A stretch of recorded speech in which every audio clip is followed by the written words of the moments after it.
It was just a pain in the neck.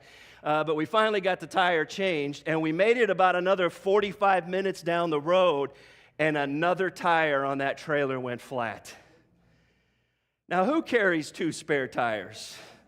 Nobody does that, right? And now it's like 10 o'clock at night, and I got this flat tire. I'm like, what are we going to do here? It was about a half a mile to an exit. We limped off this exit, and there was a Walmart there. And I went into the Walmart, and of course, the automotive part of the Walmart had been closed for a long time. But I found an assistant manager, and I begged her to open that up and just sell me a tire.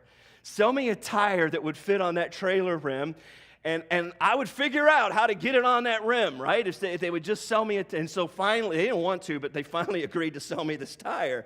And so we're out in the parking lot. I got all my, volunteer youth worker guys around me, and I don't know how long it took us to get the old tire off. All we had were screwdrivers.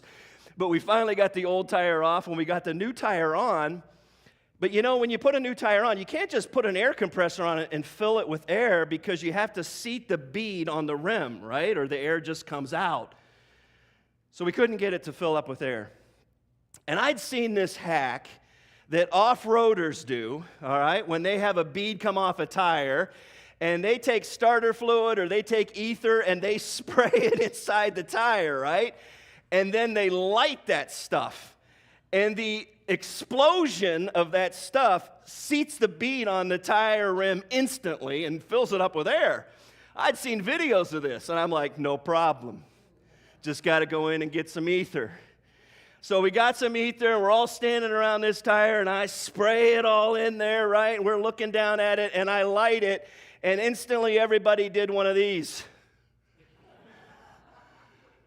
I didn't take into consideration that when I'd watch these videos, they were like 35-inch truck tires that were like 15 inches wide or something like that.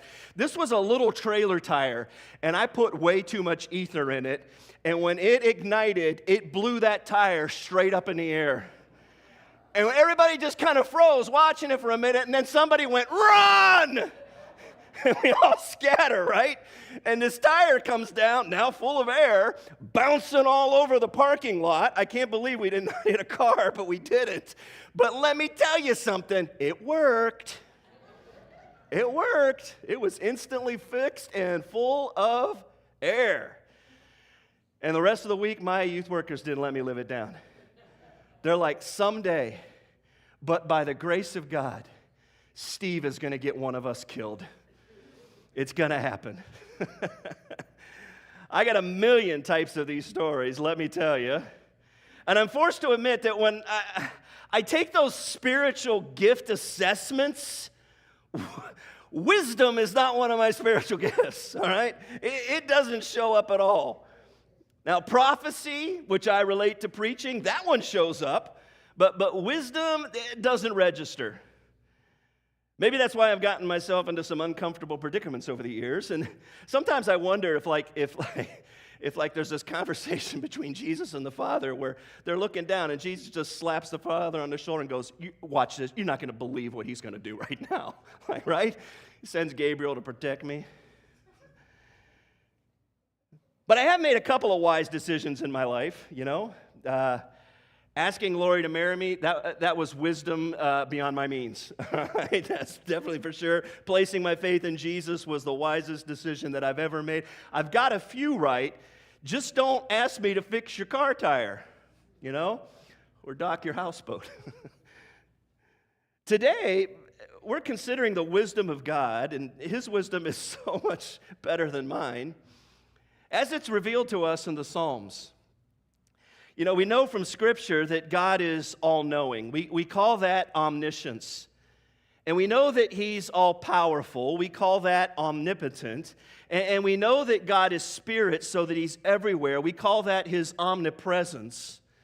And the reality that God is everywhere and can experience everything at once, and that he's all-powerful and he can do whatever he chooses, and that he's all-knowing and his understanding is infinite, means that God has a wisdom that transcends human understanding or means.